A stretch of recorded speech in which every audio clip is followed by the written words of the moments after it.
పవిత్రాత్మ నామమున సర్వశక్తి గల సర్వేశ్వరుని శాంతి సమాధానములు వారి శక్తి సభలో మీ అందరితో ఉండనుగాక.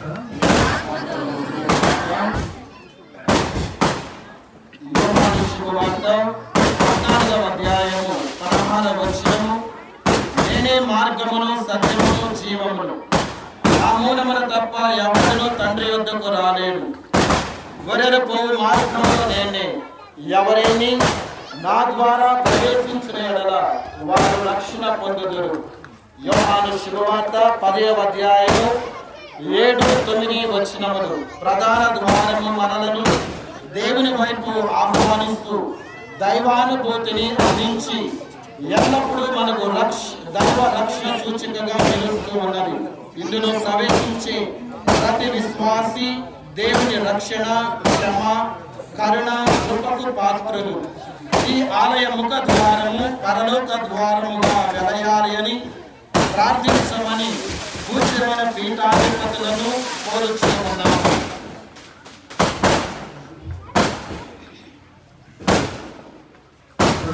తండ్రి అయిన సర్వేశ్వరుడు ఈ ప్రార్థనా మందిరముల వాసం చేయ చిత్తగించునుగా. పవిత్రాత్మ అనుగ్రహం వారి ప్రత్యక్ష ఆలయమైన మనలను పరిశుద్ధపరచునుగాక. ప్రార్థించుదాం. ఓ ప్రభువా, మీ సహకారముతో ఈ నూతన ఆలయమును నిర్మించే భాగ్యము మాకు లభించదు. ఈ యేసు తిరుహృదయ దేవాలయమును దయతో ఆశీర్వదించమని బ్రతిమాలుకొనుచున్నాము. మీ వాక్యమును ఆలకించుటకును, మీ దేవద్రవ్యానుమానముల కొనియాడుటకును విశ్వాసంతో ఇచ్చుట సమావేశము వారిలో నా నామమున సమావేశమైన వారి మధ్య నేనుందునని వాగ్దానం చేసిన క్రీస్తునాథుని ప్రత్యక్షతను అనుభవించే భాగ్యమును దయచేయండి. మా ప్రభు అయిన క్రీస్తు ద్వారా ఈ మనవి చేయుచున్నాము. ఆలయ ప్రధాన ద్వారమును ఆశీర్వదించు ప్రార్థన. పవిత్రుడవైన పరమ తండ్రి, మేము స్తుతించుచున్నాము.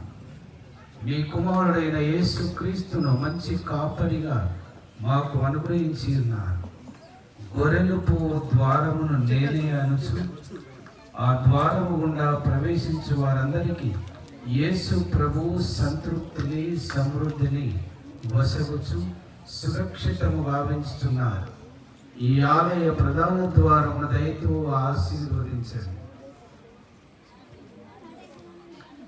యేసు ప్రభుని యందు ప్రగాఢ విశ్వాసముతో ఈ ద్వారము గుండా ఈ ఆలయమందు ప్రవేశించు వారందరూ అపోస్తలుల విశేష బోధనల యందును, దివ్య బలి పూజ యందును, నిరంతర ప్రార్థనల యందును నిమగ్నులై నూతన యెరూషలేమైన పరలోక భాగ్యమును పొందుదురుగా. మా ప్రభు అయిన క్రీస్తు ద్వారా ఈ మనవి చేయుచున్నాను.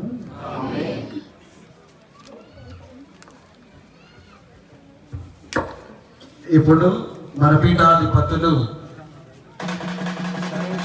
రిబ్బన్ కట్ చేస్తూ ఉన్నారు. మన నూతనీకరించబడిన జేసు తిరుహృదయ దేవాలయ ప్రధాన ద్వారమును రిబ్బన్ కట్ చేస్తూ అందరు గట్టిగా కరతాళ ధ్వనితో చప్పట్లు కొడుతూ ఇప్పుడు తీర్థ జలములతో పోషిస్తూ ఉన్నారు.